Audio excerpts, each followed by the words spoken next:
Hey guys, tonight we begin with something a little darker, a time of plagues, punishments, and pottage. We're diving into what life was really like during the Middle Ages. Forget the castles and chivalry Hollywood sold you. The truth, you probably wouldn't last a single day. So, before you get comfortable, take a moment to like the video and subscribe, but only if you genuinely enjoy what I do here. And let me know in the comments where you're tuning in from and what time it is for you. It's always fascinating to see who's joining us from around the world. Now, dim the lights, maybe turn on a fan for that soft background hum, and let's ease into tonight's journey together. Congratulations! You've just woken up in the year 1325. The good news, you're alive. The bad news, so are the fleas. Your bed is a half-rotted straw mattress stuffed with bugs and hay that smells like a barn floor because it was a barn floor 3 months ago. There's no memory foam, no pillows, and definitely no Egyptian cotton sheets, just a wool blanket that hasn't been washed since last winter and now weighs roughly as much as a small cow from the accumulated grime. You blink awake as the church bell clangs in the distance. It's the medieval version of an alarm clock, only louder and somehow even less merciful. Your home is a wooden hut with one room, no windows, and a charming open-concept floor plan where your family, livestock, and domestic insects all share the same space. The smell? Oh, it's a fragrant symphony, a subtle blend of stale beer, human sweat, goat, and something you pray isn't mold, but know in your soul probably is. Scented candles haven't been invented, and even if they were, they just melt on your dirt floor. You try to stretch, but immediately regret it because the air is freezing and your joints ache. You're 22 years old, which in medieval terms is roughly middle-aged. Your spine creaks like an old wooden door and your knees sound like a bag of rocks being shaken by a confused peasant.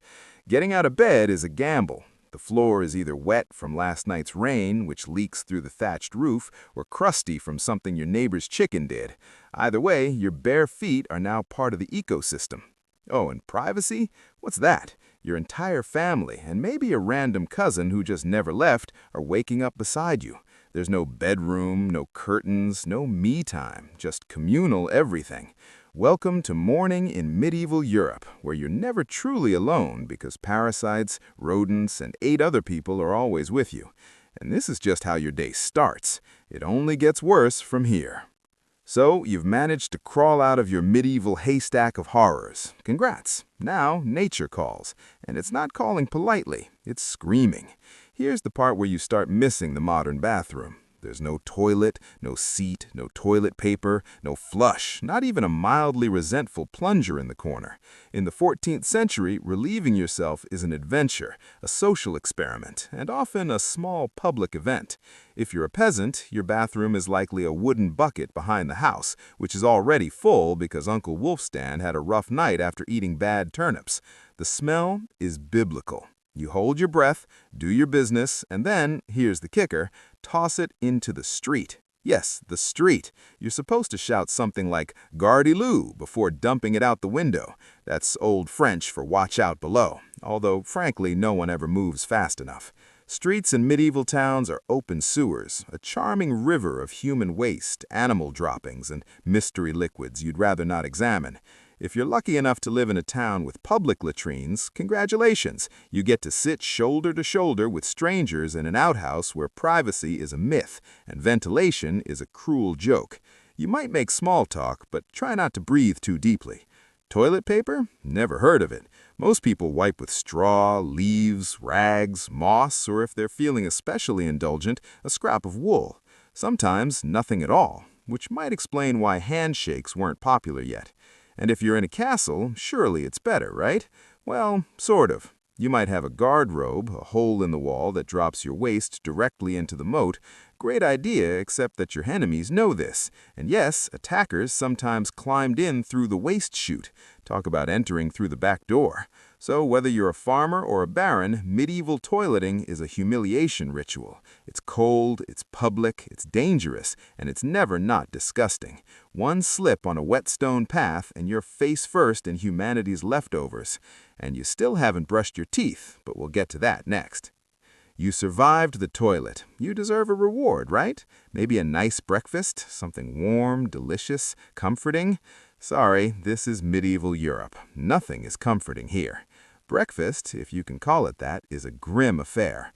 There are no eggs Benedict, no coffee machines sputtering awake, and certainly no avocado toast. You sit down or squat near the fire to a wooden bowl of something that looks like it was scraped off a muddy boot. Welcome to your daily ration of pottage. Pottage is a thick, gloopy stew made of whatever you can find. Grains, root vegetables, maybe a few beans if you're lucky. It's been simmering in the same pot for weeks, sometimes weeks, and new ingredients are just dumped on top of the old ones. It's less of a recipe and more of an ongoing edible experiment. On the side, a hunk of bread so hard it could deflect arrows. It's made from coarse rye or barley flour, often bulked up with sawdust, ground up acorns, or other creative ingredients, because wheat is a rich man's fantasy. This loaf is not your friend. You don't slice it, you negotiate with it. What about drinks? You're not sipping orange juice or an oat milk latte, you're drinking beer. Yes, beer at 6 a.m. Why? Because the water is teeming with parasites and filth. So you start your day with weak ale, low alcohol, high survivability. Kids drink it too. No one's happy about it, but at least it won't kill you immediately. Want some meat or cheese? Dream on. That's for Sundays and Saints' feast days, and only if your lord is feeling generous. Most peasants don't eat meat more than a few times a year. As for fresh fruit, only when it's in season and not already fermented into wine. And don't even think about spices unless you're royalty. A pinch of pepper costs more than your monthly wages. Salt is valuable enough to be locked away. So you chew your gritting bread, gulp your medieval beer, and try not to think about the rat that may have nibbled your porridge in the night. Breakfast doesn't energize you, it just happens to you. And now that you're properly underfed, it's time to work like your life depends on it, because it absolutely does. So you've eaten your sad medieval breakfast, and now it's time to get dressed. Not that it'll help. Your wardrobe consists of exactly one outfit. One. It's a rough wool tunic or linen shift that you've worn every day for months, possibly years. There's no such thing as seasonal fashion. There's just wear this until it disintegrates or gives you a fungal infection. Underwear? Optional. If you're lucky, maybe a linen undertunic. If you're not, well, you're going commando under layers of scratchy, sweaty wool, all lovingly stitched together by someone who probably had no idea what a seam was supposed to look like. There's also no washing machine, no soap, and absolutely no dry cleaner in sight. So your clothes are stained, stiff, and scented like a compost pile that's been left to marinate in a pigsty. Even if you wanted to wash them, it's not easy. You'd have to haul water from a river or well, heat it over a fire, scrub your tunic on a board with ashes or lye, and hang it in the sun, which is out approximately 3 days a year. And don't get me started on shoes. If you own any, they're made of untreated leather, barely stitched together, and offer as much arch support as a banana peel. Most peasants just go barefoot, through mud, through dung, through medieval landmines, aka sharp rocks and disease puddles. All this means one thing. Your skin hates you. You itch constantly. Fleas, lice, and bed bugs live rent-free on your body. Everyone has them. Nobles, lousy monks, itchy children, walking insect farms. No one escapes. You'll be scratching your armpit with a wooden spoon while chatting with the local priest, and no one will even bat an eye. Your skin is raw from rubbing, your scalp a battlefield of bites. And if you develop a rash, well, too bad. There's no dermatologist, no hydrocortisone, no one to tell you it's probably scabies. You just keep on suffering. And if you're lucky enough not to get an infection, great. That rash will simply accompany you for the next 6 months, like an unwanted medieval sidekick. Now that you're dressed in misery and wrapped in discomfort, it's time to head outside and start working yourself to death. Now that you're fully dressed in itches and damp wool, it's time to flash that morning smile. Except you don't, because in the Middle Ages, smiling is a dangerous game. Not emotionally, dentally. There's no toothbrush, no toothpaste, no mouthwash, no floss. The concept of oral hygiene is about as popular as bathing, which is to say, not very. Some people might chew on a twig or rinse with wine or vinegar, but for the most part, your teeth are on their own, and they're not doing well. By the time you hit your mid-20s, your smile looks like something pulled from a haunted crypt. Cavities are rampant, gums are swollen, And those aren't just food stains on your teeth. That's decay. You have more rot in your mouth than a medieval root cellar. Sugar, while not yet everywhere, is becoming more common among the rich. Imported at great cost, mostly used in small cakes or to show off wealth. If you're a noble, congratulations, you get to rot your teeth faster than the peasants. If you're poor, you'll do it slowly over time with fermented bread, gritty porridge, and years of hard chewing. Toothaches? Get used to them. They're like medieval weather, always there in the background. The kind of pain that makes you consider praying, drinking, or pulling the tooth out yourself with a pair of pliers. And that's not a joke. That was the actual treatment. Dentists didn't really exist, but barber surgeons did. Yes, the same guy who cuts your hair is also pulling your molars out by candlelight with an iron hook and zero anesthesia. Infected tooth? Hope you like fevers, because without antibiotics, it can easily turn into sepsis and kill you from a toothache. That's right, the same thing that sends us to a pharmacy today could be your funeral in the 1300s. And there's no relief on the social front either. Kissing? Good luck. Halitosis, bad breath, is everywhere. If you're single, you're not judged by your smile. You're judged by your land and your livestock. In short, your mouth is a battlefield, and it's losing the war.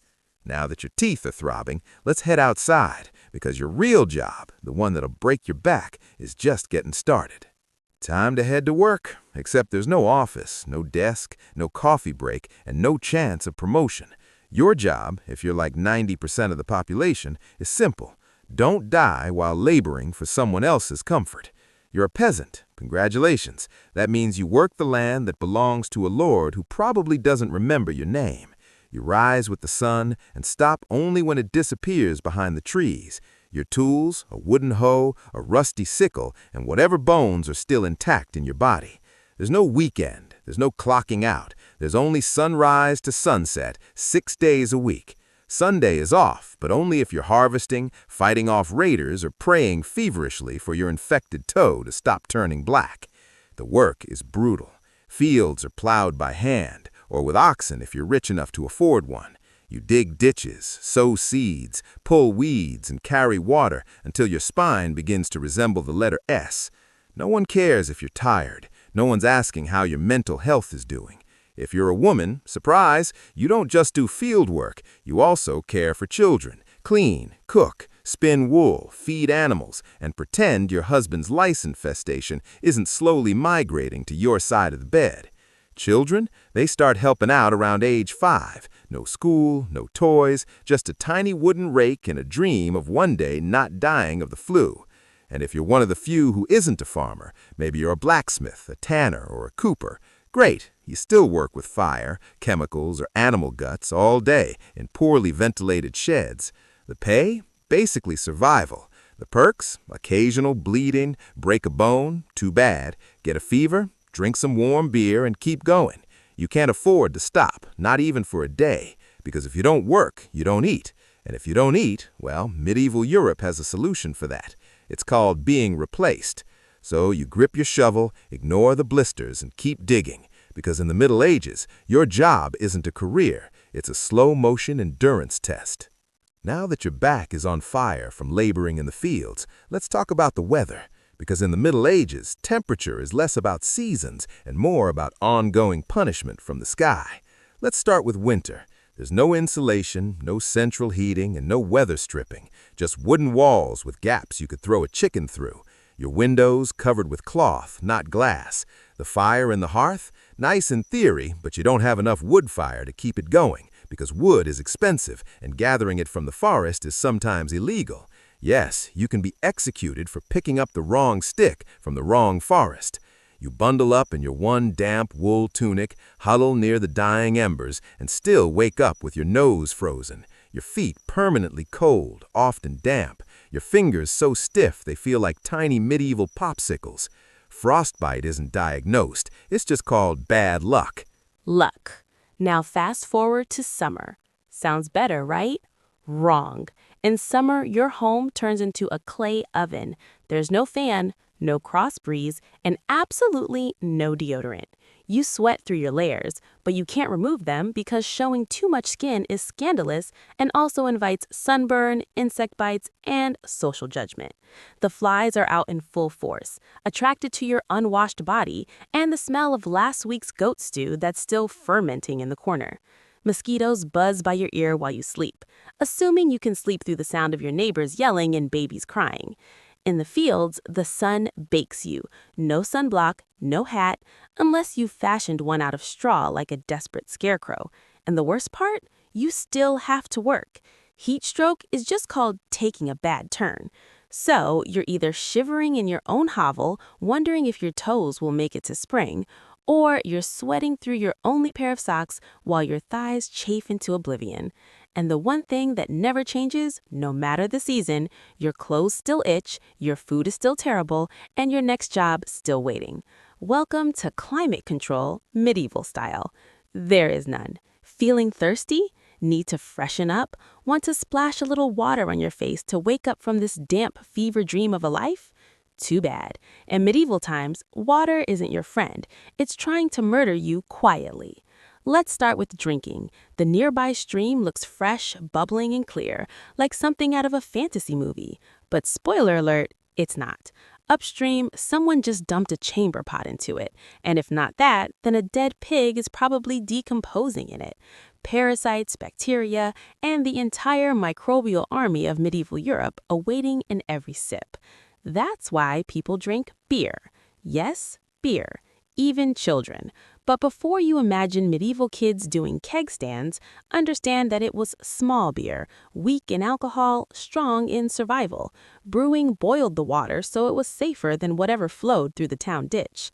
Wine was another option if you were rich enough to afford it, and unconcerned with functioning properly before noon.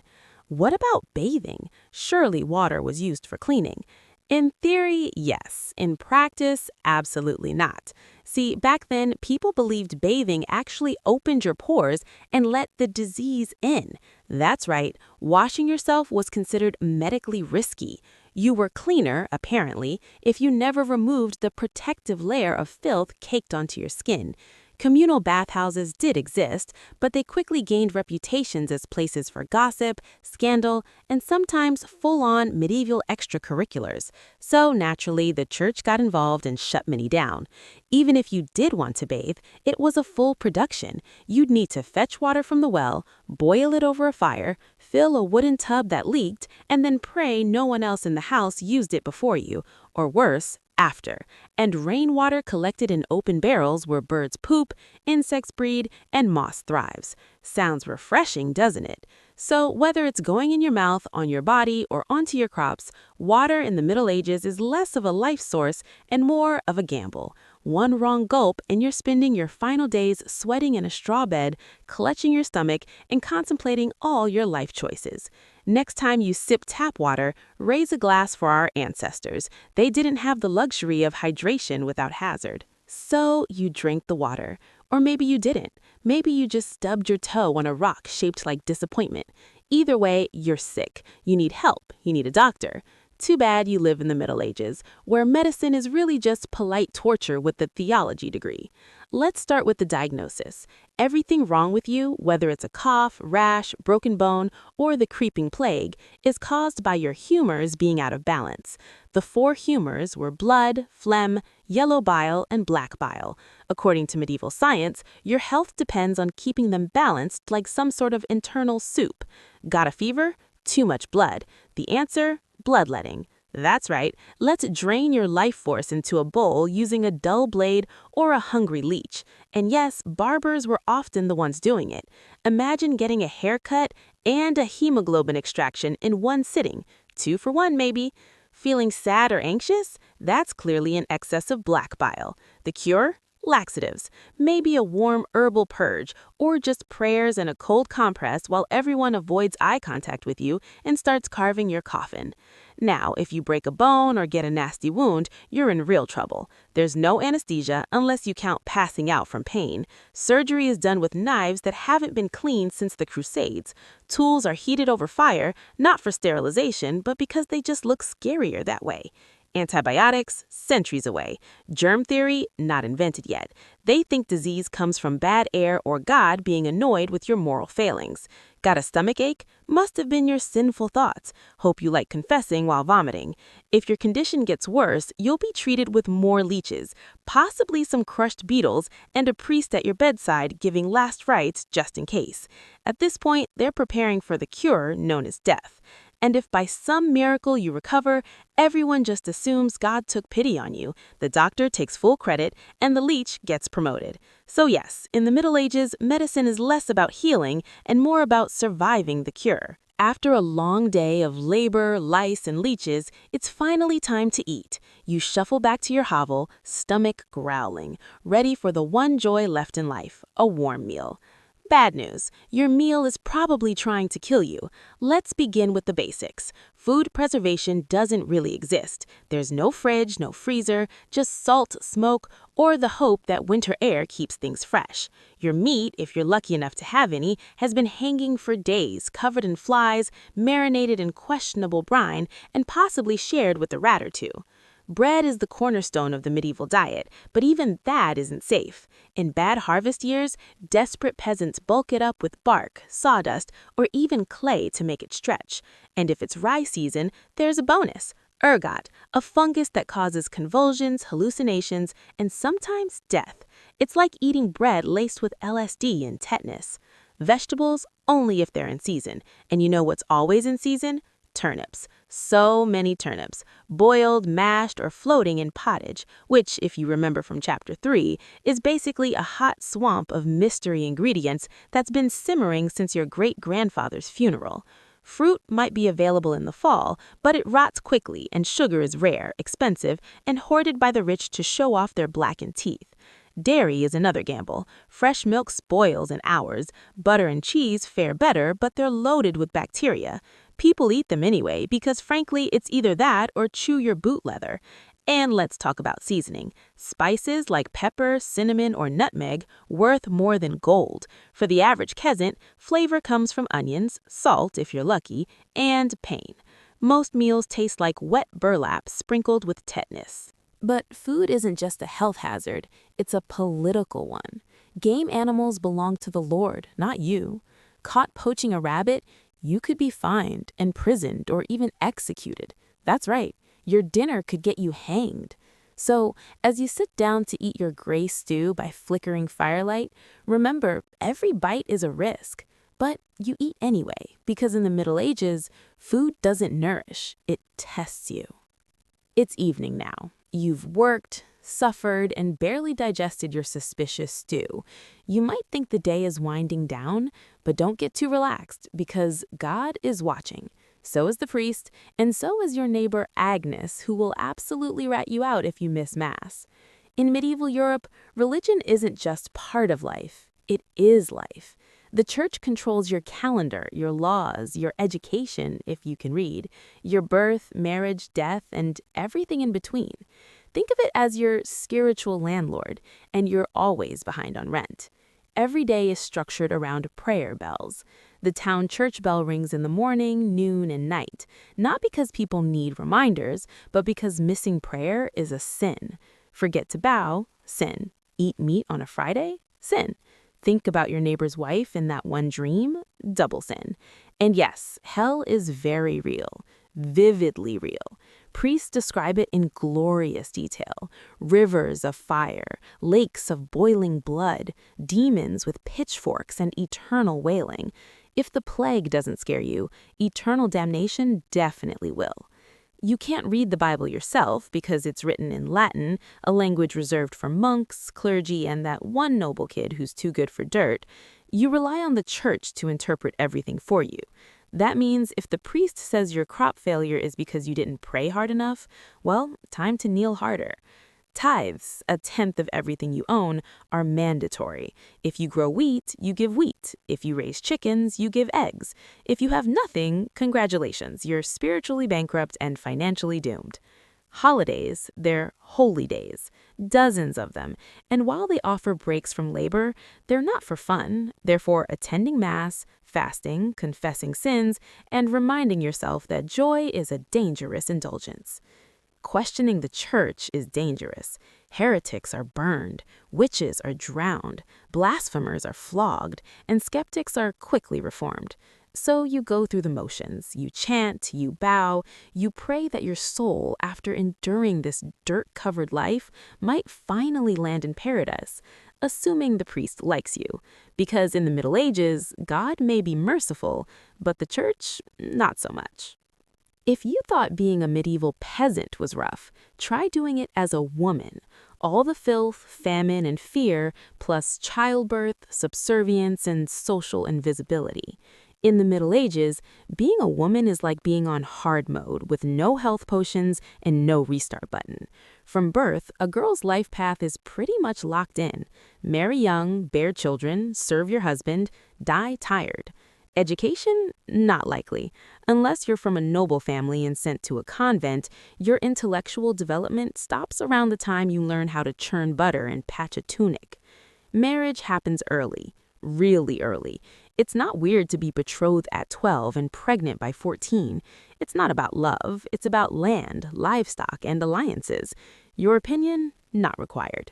Once married, you're basically your husband's property. Your job is to produce heirs, feed everyone, keep the house running, and not complain, because complaining might get you branded a nag, or worse, a witch. That label comes with a complimentary drowning or burning, depending on local fashion. Childbirth is a death lottery. There's no prenatal care, no sterile tools, no anesthesia. Midwives do their best, but even minor complications can mean death for the mother, the child, or both. Some women survive 10 pregnancies. Many don't survive 2. But don't worry, once the baby is out, your work increases.